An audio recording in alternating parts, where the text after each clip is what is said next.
Welcome to Convos with Clenergy 2023. We're kicking off this year with Ria O'Herir from Greenbank Environmental. Ria, welcome. Thank you. How are you today? I'm not too bad. Actually. Actually, I do tell a lie. We were talking earlier and I mentioned that we'd had the Grand Prix on the weekend. So I'm a little bit, I'm a little bit dehydrated, I think, this week, but otherwise good. And yourself? Yeah, really good. Thanks. Keep up the water. I did hear a couple of red flags came out at the end of the race yesterday. Were you there yesterday? No, I didn't have the honor of being there yesterday. Actually, I was there on the Friday and had some customers down over the weekend, doing some other activities. So yeah, Fantastic. I'll have to get a invite for next year then. okay, all right, you can hold me to that. I will. I'll write that down. So Ria, I normally like to kick these things off with a question, and that is, what gets you out of bed in the morning? What drives you as a person? Wow, that's a good one. I've been doing this for probably about 17 years now, so I think it's sheer commitment, actually. Yeah, and drive. I mean, obviously it's the environmental factors and making a change, but essentially it's my customers. They need to get paid and they need to process and register their certificates. So I've got to get out of bed to get that happening for them, make sure that happens. Otherwise they become short. So yeah, I'd say sheer drive and commitment to the industry. Yeah, okay, cool. And you say you've been in it for 17 years? Yes, yeah. So I started when I was about 24. Mm-hmm.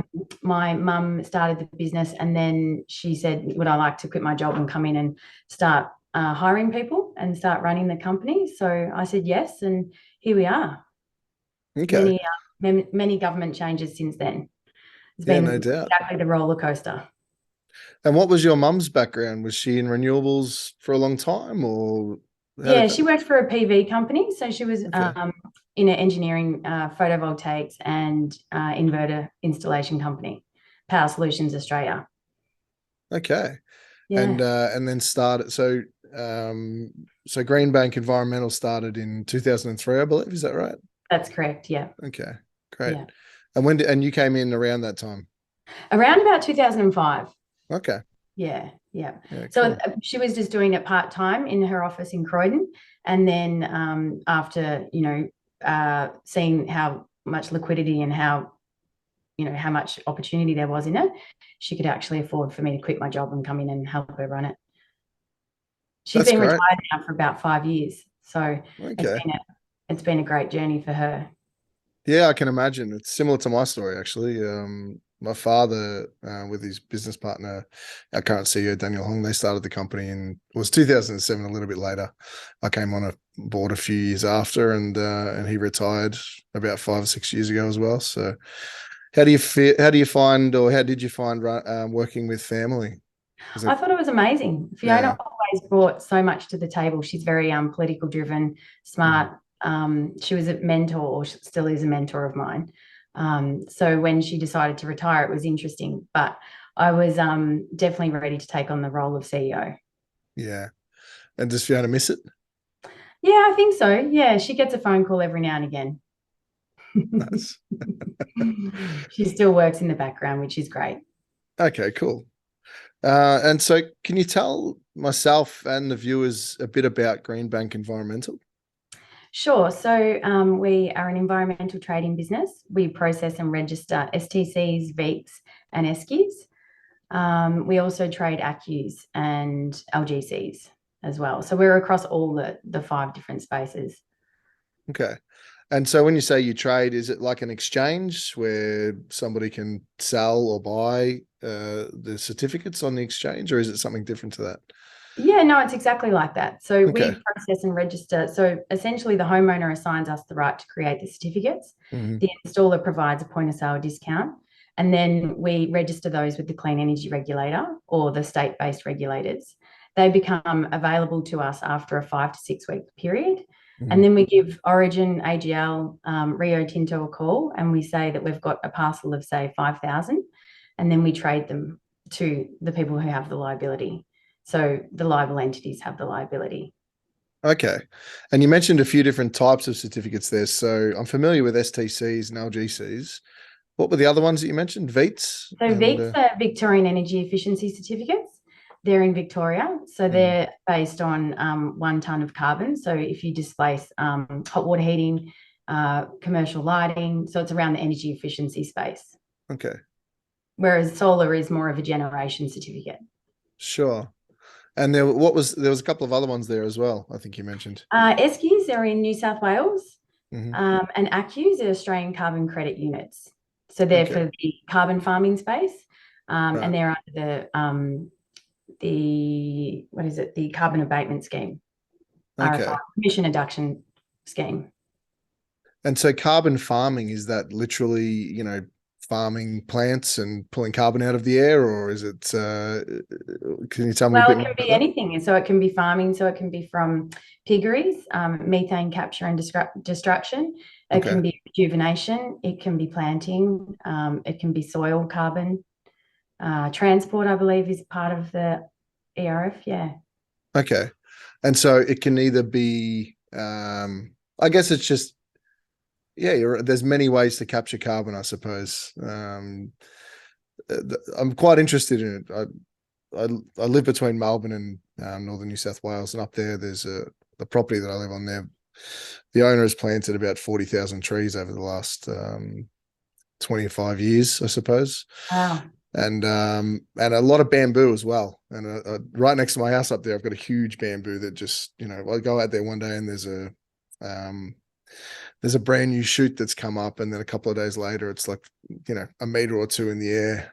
It's insane how quickly these things grow. But yeah, it seems that there is some interest around, potentially growing fast-growing plants like bamboo or hemp or others to for the purposes of creating these certificates and selling them into the market. Are you seeing much of that in Australia at all as yet? Yeah, I think, there's something like, don't quote me on this, but I think there was about 45 million certificates created in the carbon abatement scheme. Okay. Yeah. So, and then that's under the safeguard mechanism. So you would have heard a lot of that in the news lately. The safeguard mechanism is a carbon abatement scheme, a liability scheme, where the large emitters have to come under their baselines, or they have to buy and surrender certificates. So it's a penalty scheme. Okay, I see. Okay. And so what's the process? Sorry? Sometimes they implement their own projects. Mm-hmm. So that's where you'll see AGL, for instance, they have large scale wind farms. They can generate LGCs. And similar in the carbon abatement scheme, they can generate carbon abatement certificates, ACCUs, by planting trees, doing their own carbon offset activities as well, like rejuvenation, soil carbon, and farming. Okay. And so what about the average Joe? How could they get involved? If you've got a 20-acre property out in regional Victoria and you wanted to do something, is it as simple as, you plant the trees and then you go and ask for a how do you organize it? Well, you have to do a return on investment analysis as well, right? Sure. So you'd have to investigate. Probably have to reach out to one of the carbon managers or project managers and ask for them to come in and have a look at your property. You could then estimate what would grow there or how you would manage that, and then estimate how many certificates you generate. There's a lot of cost up front, and depending on the contract and depending on how long the contract runs for, obviously depend on the return on investment. Not every property can grow everything depending on the quality of the soil. So sure. It can be quite complex. There's a lot of things to tick off, that's for sure. I wouldn't suggest anybody going out there blind. I would suggest getting some information first and having someone review your property. And who would do the review? So there's many companies. There'd be we wouldn't, Greenbank wouldn't. We don't process and register projects like that. We can help you with the certificates, but it would be I'd have to have a look at which companies would actually help you do that specifically. Sure. But those companies are out there and they can be, relatively easily found, I suppose. Yeah, Google it. Sure. Yeah. Yeah, cool. Excellent. There's also blue carbon they're looking at as well. So in swamps and estuaries, including the reef, the coral reef, you can actually generate certificates for. So if the farmers reduce their pollution that runs into the estuary, they can actually create certificates for that. Yeah, And so right. they would fence their the back of the estuary part to stop the pollution running into the Great Barrier Reef. Okay, that's cool. Yeah, it's pretty cool. Yeah. So, like, where do you think things are heading over the next 10 to 20 years in this space? Just that, I'd imagine. I think with the safeguard mechanism coming into play now, and now there's more people that are liable, with the renewable energy target coming out, I think that, that's this space is only going to grow. I think every state's kind of got their own target that they're working on heavily. If as a nation, if we could come together and actually utilize the experience of each state, we could probably create a really great national plan. Battery storage would be one of those rollouts, which would be fantastic to see. Okay, and then my next question was technology wise. So, you think that over the next 10 years, probably batteries are the thing you're most excited about, or? Yeah, I think electrification across the nation would be wonderful to see. I don't think it's the only solution. I think energy efficiency also has to come into play with that. There's no point in putting on solar or a battery and then having leakage out your windows or no insulation or no eaves on your house. So I think, we've got to be very smart on how we're rolling out technology versus the suitability of the home or suitability of the warehouse or office. Okay, and what are some of the ways that you think are the most effective ways that can save energy these days? Good question. Saving energy, I'd say Or energy fuel reducing switching. waste? Sorry. Yeah, reducing the waste, fuel switching. Obviously they've got the coming off gas programs happening throughout different states. Those sorts of things. Turning off the lights, teaching your kids to turn off the lights might help. Mm-hmm. Have you been on a bit of a journey yourself at home? Thinking of ways to save on your carbon emissions over the last 15 years, or? Yeah, I think so. I've got a 10.3 kilowatt system on my home and double glazing and insulation and eaves, which is great. I've moved a couple of times though, so not every house has been perfect. Yeah, that can be hard. Or if you're a renter, I suppose, then that can be difficult as well, as far as getting solar on the roof and whatnot.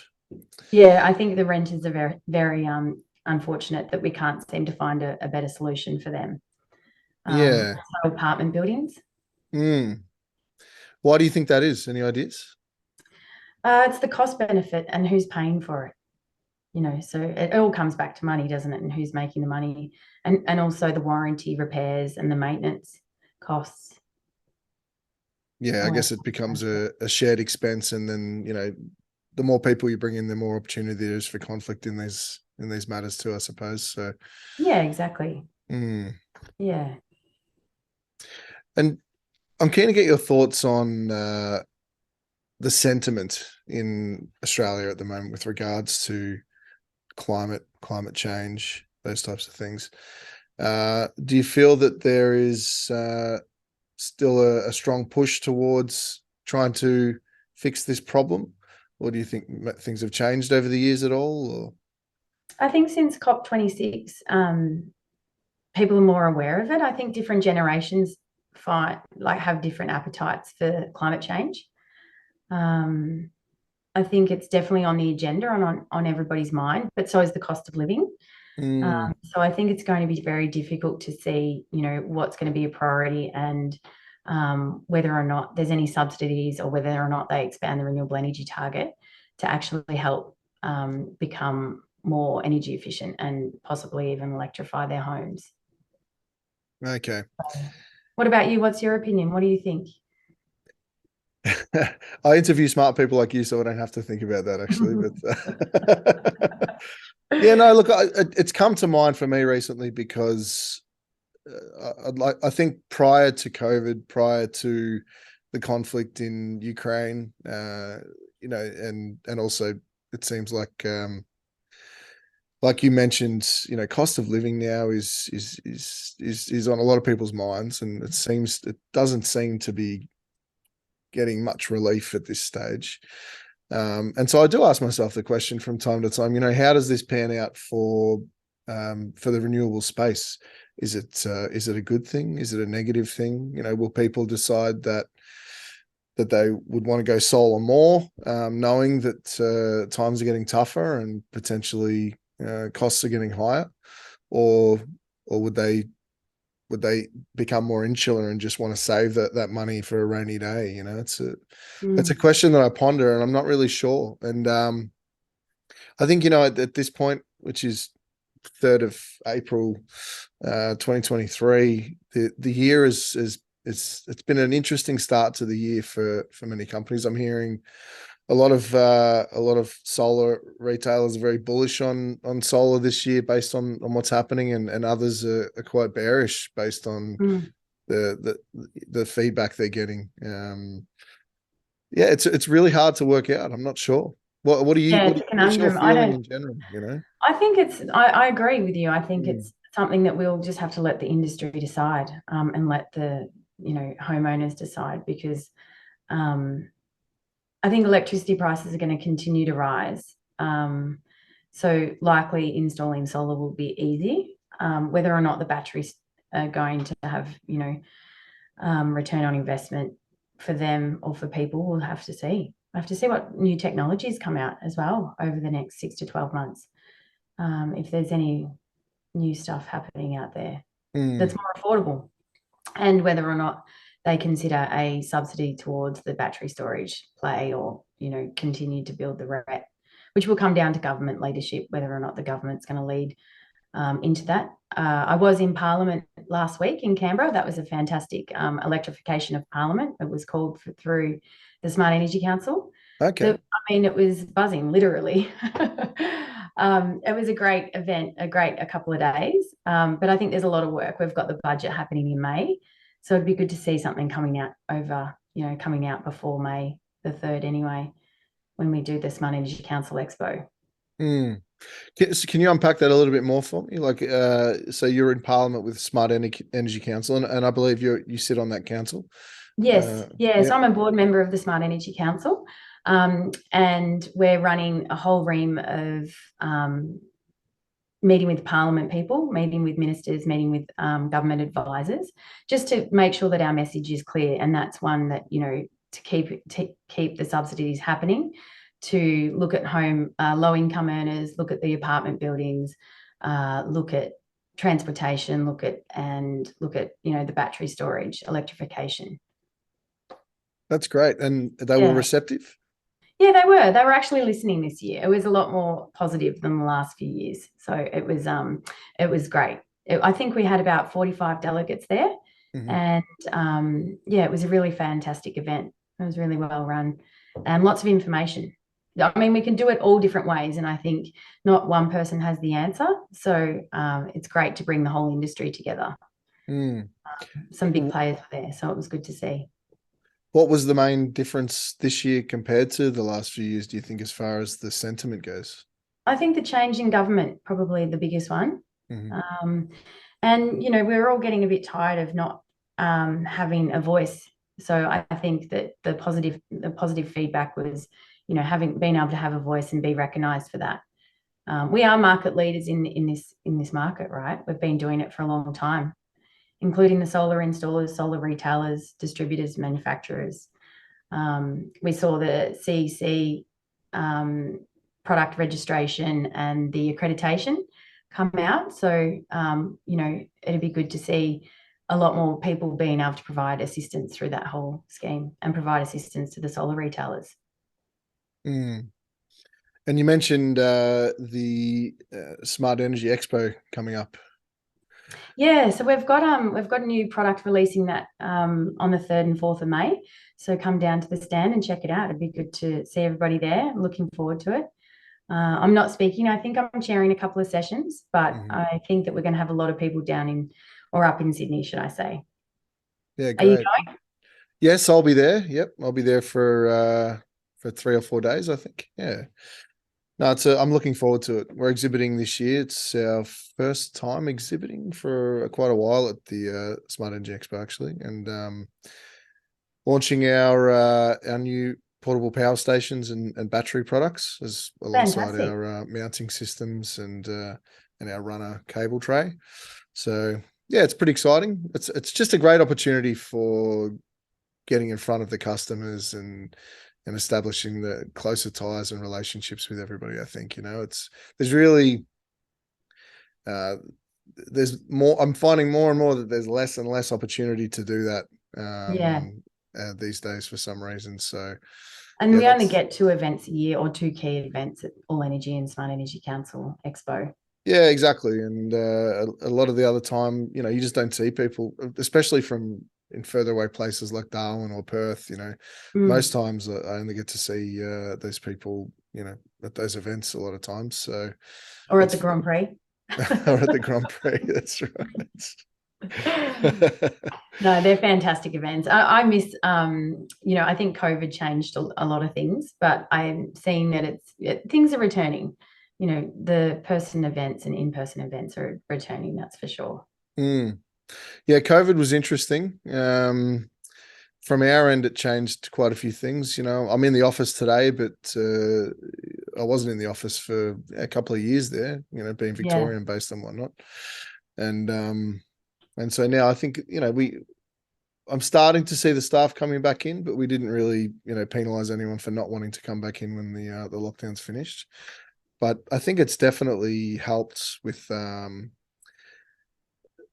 I think it's helped with people's work-life balance a little bit as well, Yeah, I think so too. And they also enjoy working from home is you save having to go on transport, save having to drive. I think there are benefits. Some of my staff still work from home, which is great.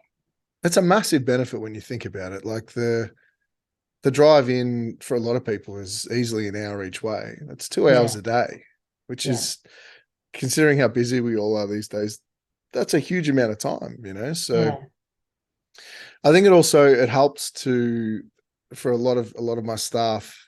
It made them just realize how much they want to come in to the office and to see the faces and, grab a coffee with somebody or have lunch with a group of your colleagues. It's, I think a lot of people suffered from loneliness during the lockdown. So they were quite excited to get back out and get back into it. So the quality of interactions is definitely, and people are spending more time getting to know each other and, caring for each other, which is nice. Yeah, I've noticed the same.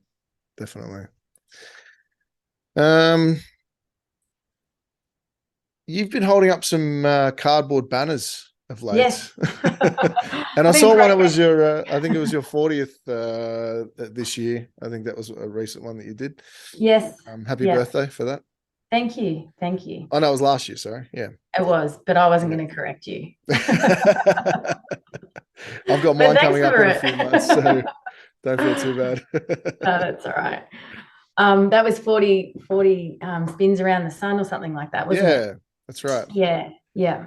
I've just been looking at trying to find different ways to be innovative and communicate to different generations on energy efficiency, renewable energy and political stuff, right? So, and that's where the cardboard quotes came from. So I've been doing them for about 12 months now, and one of them got like 65,000 views on LinkedIn. Wow. Yeah, so they're huge. They're really that's great. I do run out of quotes though, so if anyone's got any good quotes, please feel free to email me. I've got some cardboard, but I don't know about the quotes, unfortunately. Yeah, and we've had some really good times trying to find, like we'd be at random places, some staff and myself, and we'd have to find some cheap cardboard, cut it up and get a texter out and write it up just for random stuff. But it's really great. It's really creative, and I think it's really a different way of communicating, which is what we need, I think, to penetrate through some of that, the climate change. Catches your eye. It really catches your eye, Thank you. It's very smart. And it's yours now, so no one else can steal it, which is good. So, No, I just need to keep changing my sunnies because I have to wear sunnies in it. That's the kind of, we decided to hold them up and wear a pair of sunnies. Okay. Yeah. So I've got to change out the sunnies, I think. Why is that? Oh, just because some of them, it depends on, it's just the shape of my face. It just depends on where I am. It'd be Okay. cool to see, maybe I could start wearing different types of sunnies. Yeah. Maybe wear them without sunnies.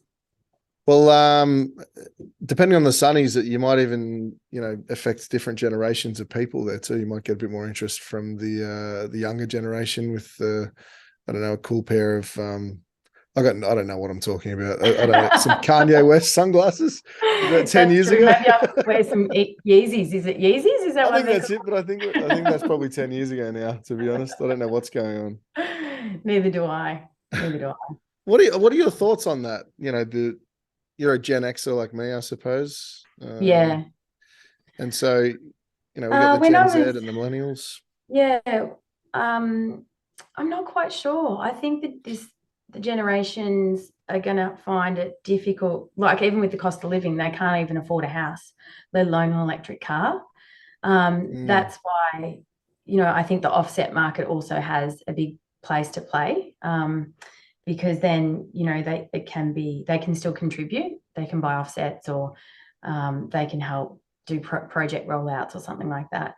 I'm not quite sure. It's going to be an interesting couple of years to see. I've got 2 children myself, and it's Miller and Ryder, 12 and 8. So I think it's going to be an important part that we all should play a part in, to make sure that we can leave a sustainable home for our children and for the next generations. Yeah. Sure. Any suggestions on how we can better educate our kids to play a bigger role in this space? Probably through the education department and the schools that they go to. I think there are quite big programs that are already allowing them to see, the difference between waste and recycling and reuse. Maybe we should create a Fortnite game about that. Maybe. Yeah, like, that's actually not a bad idea. Write that down. Recycle man. I'm not quite sure, to be honest. I think with technology, everything's easy access. But yeah, education is always the key. And obviously doing it yourself and then promoting that through your family is always good. Yeah. I think something that's really helped my kids was, so I mentioned that I've got a place up in northern New South Wales there, and it's really rugged where we are. It's just it's a cabin in the woods, basically. It's got no electricity hooked up. It's just, we run it on solar panels and portable power stations. Fantastic. That's cool. And the cool thing about, and I bring the kids up there for the holidays, and it's a community. So there's other families living in similar ways, and there's kids running around barefoot through the forest, and they all run around together. It's really cool. But, just that one thing of like, just giving them a bit of interest in what happens when you run out of power, because you do run out of power, right, with the portable power stations, but you never run out of power really, generally. No. You just get a big bill at the end of a quarter. And so to see just how much, and even for myself, to see how much we're using, because, you've got to go out and recharge these things and swap them out constantly and whatnot.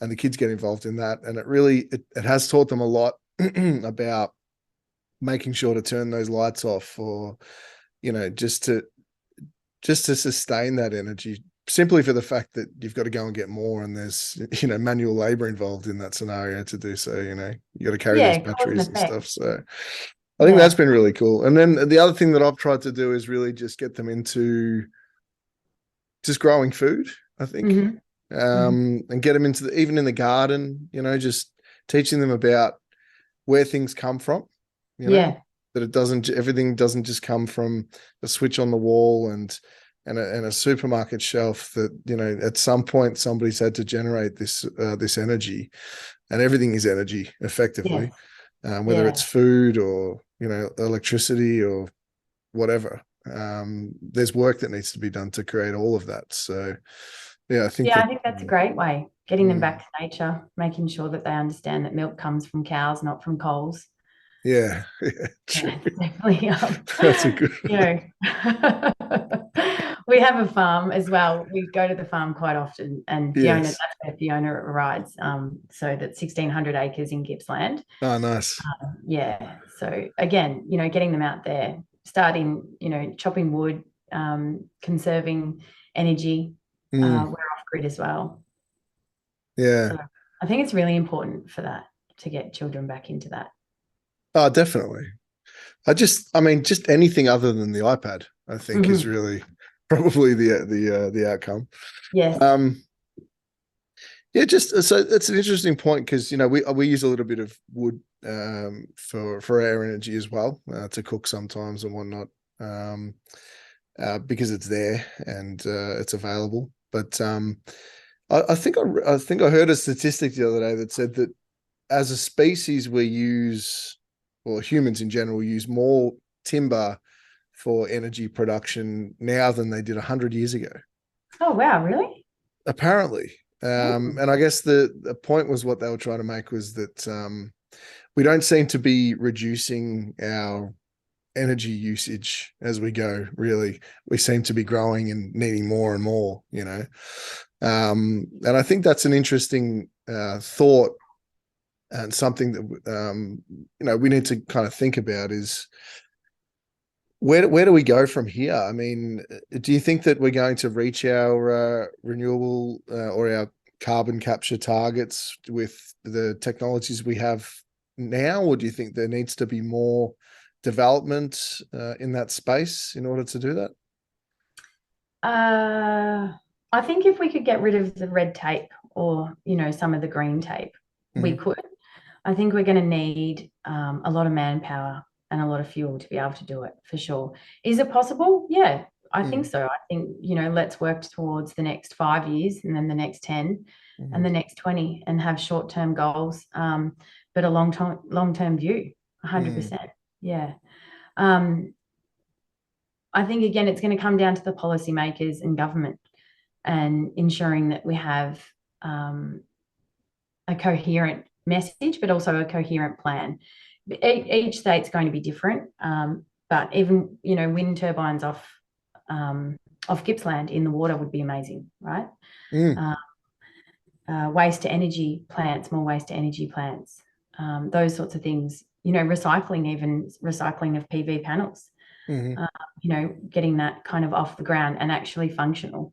We constantly work for pilot programs, but really we should be working for a pilot program in every state. mm. Shouldn't just be, one pilot program just to resolve such a large, we need to be working faster for sure. Yeah.